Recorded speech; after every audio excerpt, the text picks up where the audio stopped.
Engineering విద్యార్థులు project వర్క్కు ప్రాధాన్యం ఇవ్వడం ద్వారా మంచి ఉద్యోగ అవకాశాలు ఉంటాయని ఏపీ ఉన్నత విద్యామండలి చైర్మన్ మధుమూర్తి అన్నారు. గుంటూరులోని విజ్ఞాన్ నీరుల మహిళా ఇంజనీరింగ్ కళాశాలలో జరిగిన సాంస్కృతిక క్రీడోత్సవాల్లో ఆయన ముఖ్య అతిథిగా పాల్గొన్నారు. జాతీయ విద్యా విధానాన్ని మిగతా రాష్ట్రాల కన్నా ముందుగా ఏపీలో అమలు చేస్తున్నట్లు తెలిపారు. సమాజంలో ఉన్న రుగ్మతలు కానీ అవసరాలు కానీ తెలుసుకోవడానికి మనం ఇటువంటి కార్యక్రమాలు చేసుకుంటున్నాం. దీంతోపాటు యాప్షీ తరఫున కూడా ఇంటర్న్షిప్ ప్రోగ్రామ్స్ చేయమని ఎంకరేజ్ చేస్తున్నాం. దాంతో పిల్లలు చదువుతో పాటు బయటకు వెళ్ళి ఇండస్ట్రీలో కానీ ట్రైనింగ్ కానీ పొంది ఇండస్ట్రీ రిక్వైర్మెంట్స్ కానీ సోషల్ రిక్వైర్మెంట్స్ కానీ అర్థం చేసుకొని ఒక యూస్ఫుల్ ప్రాజెక్ట్స్లో ఇన్వాల్వ్ అయ్యి ఫైనల్ ఇయర్లో ఒక ప్రాజెక్ట్ లాగా చేయగలిగితే అది వారి సొంత డెవలప్మెంట్కి ఎంప్లాయ్మెంట్కి దే ఆర్ మోర్ ఎంప్లాయబుల్గా తయారవుతారని ఉద్దేశం.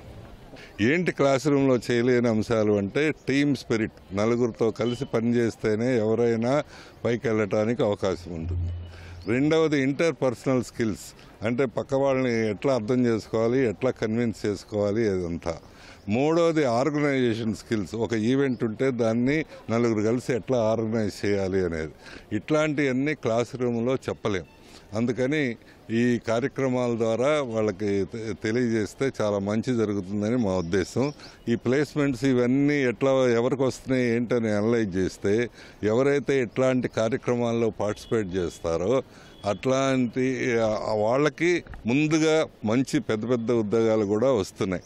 అంటే పర్సనాలిటీ డెవలప్మెంట్ మొత్తం మీద పరిపూర్ణమైన వ్యక్తిత్వం అభివృద్ధి చెందటం వలన ఇది జరుగుతుంది.